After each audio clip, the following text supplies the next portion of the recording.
యువగల ముగింపు సభలో యువగలం అనుభవాలు చెప్పడం కన్నా జగన్ విమర్శించడమే ఎక్కువైందని విమర్శించాడు డిప్యూటీ స్పీకర్ కోలగట్ల వీరభద్రస్వామి. అధికార దాహంతో ప్రభుత్వంపై నారా లోకేష్, చంద్రబాబు, పవన్ కళ్యాణ్ ఇష్టానుసారంగా విమర్శలు చేశాడన్నారు. అయితే పవన్ కళ్యాణ్ రాకపోతే సభకు ప్రజలు వచ్చే పరిస్థితి లేదని, బ్రతిమలాడి పవన్ ను సభకు తెచ్చిన దుస్థితి చంద్రబాబు, లోకేష్లకు పట్టిందని విమర్శలు గుప్పించాడు. జనం రారని తెలిసే సినీ ఇమేజ్ కోసం పవన్ కళ్యాణ్, బాలకృష్ణను తీసుకొచ్చారన్నాడు. 2014 ఎన్నికల తర్వాత టీడీపీకి ఓటు అడిగే హక్కు కోల్పోయిందన్నాడు. అధికారంలో ఉన్న సమయంలో ప్రజలకు ఏమీ చేయలేకపోయిన టీడీపీకి ఇప్పుడు మాత్రం ప్రజా సమస్యలు గుర్తుకొస్తున్నాయని విమర్శించాడు.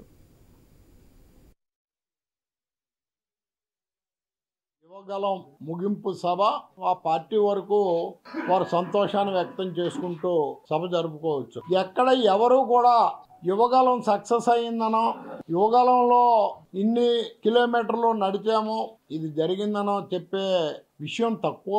జగన్మోహన్ రెడ్డి గారిని, రాష్ట్ర ప్రభుత్వాన్ని విమర్శించడమే ఎక్కువ ప్రాధాన్యత ఇవ్వడం ప్రజలు గమనిస్తున్నారన్న విషయాన్ని మీ ద్వారాగా తెలియజేస్తూ, నిన్న జరిగిన సభ పవన్ కళ్యాణ్ రానంటే 14 సంవత్సరాల ముఖ్యమంత్రి చేశానని చెప్తున్న వ్యక్తి, 40 సంవత్సరాల రాజకీయ అనుభవం ఉన్న వ్యక్తి, ఈ రాష్ట్రంలోనే సీనియర్ అయిన వ్యక్తి పవన్ కళ్యాణ్ దగ్గరికి వెళ్ళి బతిమాలుకొని ఆయన్ని సభకు తీసుకురావాల్సిన దుస్థితి తెలుగుదేశం పార్టీకి ఏర్పడింది అన్నది యావత్ ప్రజానికం గమనిస్తున్నారు.